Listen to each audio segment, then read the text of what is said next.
La cité interdite encore plus mystérieuse lorsque la nuit tombe sur Pékin avec ces très nombreux animaux de la mythologie chinoise qui décorent les toits de la cité pourpre, les fameux Shiwen dont nous vous parlions dans le reportage. Nous sommes donc ce soir en plein cœur de la cité interdite pour fêter, c'est assez émouvant pour nous, le 10e anniversaire des Racines des Ailes, un privilège exceptionnel puisque c'est la première fois qu'une émission de télévision installe son plateau dans ce palais impérial chargé d'histoire, de mythes et de légendes. Donc Yang, bonsoir. Bonsoir. Merci d'être avec nous. Vous êtes professeur à l'université de Pékin, spécialiste de civilisation comparée entre la Chine et la France. Ce palais porte la marque de Qianlong. C'est un empereur qui a marqué l'histoire de la Chine impériale et notamment en matière d'art. Est-ce qu'on peut parler d'âge d'or sous son règne ? Effectivement, l'empereur Qianlong était quelqu'un de très très important. Surtout, c'est l'empereur qui a vécu le plus longtemps dans l'histoire de la Chine. Et puis, il a régné très longtemps, mais en même temps, sous son règne, il s'intéresse à beaucoup de choses. Et surtout, il s'intéresse justement, comme vous dites, à la fois, je dirais, à l'art et aussi à la littérature, comme on a montré dans ce reportage. Oui, il voulait être, lui, le Mandchou, plus chinois que les Chinois. Il s'intéressait à la culture chinoise. Tout à fait. C'était un peu aussi sa politique, hein. Mais en même temps, il avait un véritable goût pour tout ce qui est ancien chinois. C'est-à-dire, il veut montrer qu'il n'est pas un barbare, qu'il est aussi capable d'apprendre. Justement, il fait beaucoup de poèmes. Bon, dans toute sa vie, il a écrit pratiquement un poème par jour. Et puis, il pratique la calligraphie. Il est descendu. Oui, il fait de très belles calligraphies. On vient de le voir dans le reportage. On le compare souvent au roi Soleil, à notre roi Louis XIV. Oui, il y a un côté un peu similaire, même s'il n'a pas vécu en même temps que lui. Et c'est-à-dire, c'était un grand empereur. Il avait beaucoup de mérites militaires. Et puis, et c'était un peu comme Louis XIV, c'est-à-dire il est capable, Louis XIV il insistait sur Mars, c'était sous le règne de Mars, et lui aussi, hein, il insistait sur ses mérites militaires, mais en même temps, il montrait aux autres qu'il est capable de se cultiver, que les Mandchous sont capables aussi d'apprendre, je veux dire, la quintessence même de la culture chinoise, pour montrer, c'est un peu, n'ayez pas peur, on n'est pas des barbares, etc. Donc ça, il a joué ce rôle, justement un peu stabiliser cette société pour que la dynastie des Qing puisse perdurer après. Alors, pendant 60 ans, Qianlong, comme son grand-père, Kangxi, a régné ici. Ensuite, il a pris sa retraite dans ce palais, le palais de la longévité tranquille. C'est la seule fois dans l'histoire de la Chine impériale qu'un empereur a quitté le pouvoir volontairement.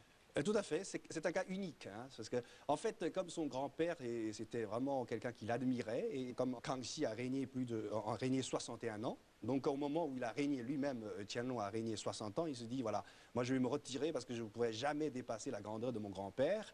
Et puis c'était aussi un geste très symbolique.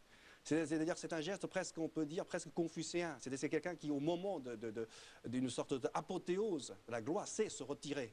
Et ça, c'est une grande sagesse. Et ça, là, à son âge-là, il voulait montrer aux autres qu'il a vraiment, je dirais, acquis cette sagesse chinoise. C'est un geste très, très symbolique. Alors, les Français, les Européens sont intrigués par cet empire lointain. Des missionnaires jésuites vont arriver en Chine. Que découvrent-ils? Ils découvrent un pays tout à fait fascinant. Ils font des descriptions. Par exemple, il y a des gens dans leurs lettres en disant qu'ils s'aperçoivent que l'empereur Kangxi, c'est un homme qui adore la science, qui adore faire des expériences presque physiques, et puis sur l'astronomie, c'est quelqu'un qui est très calé, et il s'aperçoit justement que malgré toute une tradition différente, qu'il y a des choses très communes. Et il y a des gens qui veulent dire que finalement, par exemple, la vertu confucéenne est très proche de la vertu chrétienne, etc. Donc c'était là aussi un des arguments pour les jésuites de continuer, en fait, de prêcher en Chine.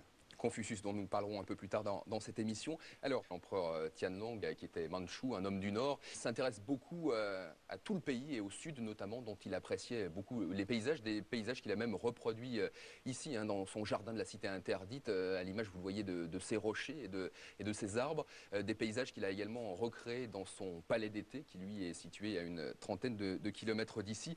Donc, Tiang, c'était une démarche en fait plus politique qu'esthétique. Il adore le sud de la Chine parce que pour lui, c'était le symbole même de la civilisation, si on peut dire. C'est l'apothéose de l'art du jardin, c'est la finesse, hein. Donc il est descendu dans le sud 6 fois. dans sa vie, et chaque fois c'était dans un grand luxe, et chaque fois c'est toujours accompagné beaucoup de légendes. Et non seulement il ne s'est pas contenté de ses voyages, eh bien il a voulu recréer un petit peu le sud, le paysage du sud, à l'intérieur même de son Mais à palais. l'échelle impériale, hein, dans des palais extraordinaires. Tout à fait, parce qu'en fait dans le sud, vous savez, ce ne sont que des mandarins. Donc d'après, si vous voulez, le standard, ils ne peuvent pas dépasser certaines dimensions. Et lui, comme c'est l'empereur, il peut se permettre. C'est-à-dire il a appris beaucoup de choses dans le sud et il l'a mis dans une dimension, si on peut dire, vraiment impériale. Direction, donc, tout de suite, le palais d'été qui, vous allez le voir, constitue avec ses jardins et son lac un véritable chef-d'œuvre où la nature et l'architecture se marient à la perfection. Le palais d'été, un jardin chinois, un reportage d'Hervé Ardouin et Christophe Monteil.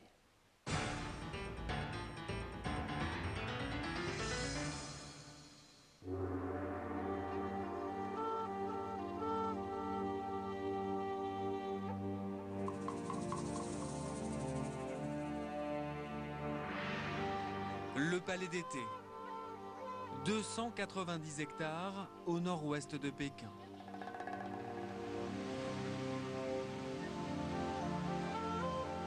C'est un jardin chinois traditionnel doté d'une armée de professionnels.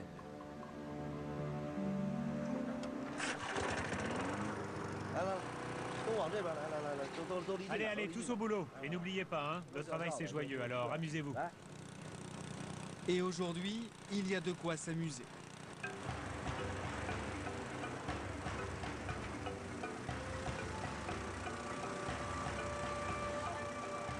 Priorité absolue, la pelouse.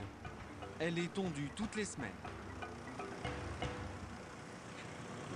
À cause de la météo excellente ces derniers temps, la pelouse repousse très vite.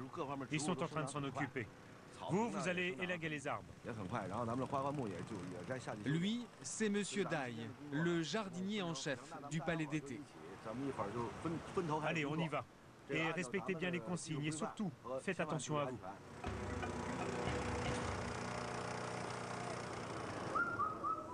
Au total, la brigade compte près de 200 jardiniers.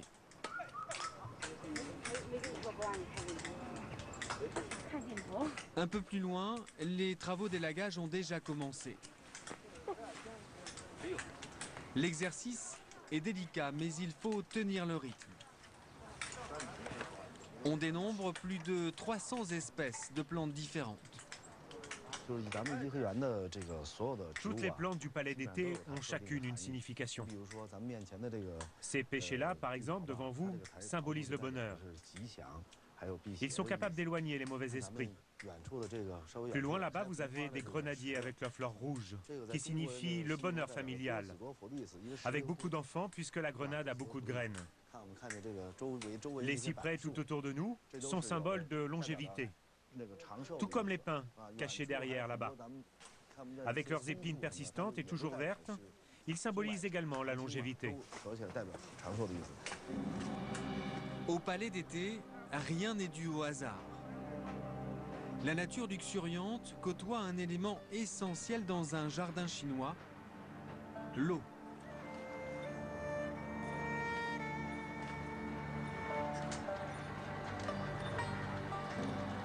Et ici, elle est omniprésente.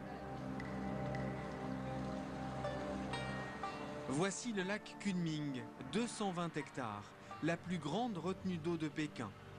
Au fil des siècles, il a été façonné par l'homme.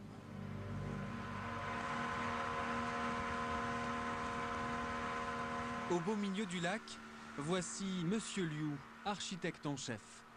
Avec lui, retour aux sources du palais d'été. Le palais d'été se trouve au pied du mont de l'Ouest de Pékin. Il occupe environ 300 hectares. L'eau couvre les 3/4 de sa surface et la terre occupe le dernier quart. Dans le jardinage chinois, l'eau est indispensable. S'il y a uniquement la colline, c'est un jardin mort. C'est l'eau qui lui donne la vie. C'est particulièrement vrai ici, au palais d'été. La mythologie chinoise évoque 3 mers lointaines avec 3 îles peuplées d'immortels. Ici, tout a été fait pour rapprocher la légende. Le lac Kunming est divisé en 3 parties, séparées par des ponts.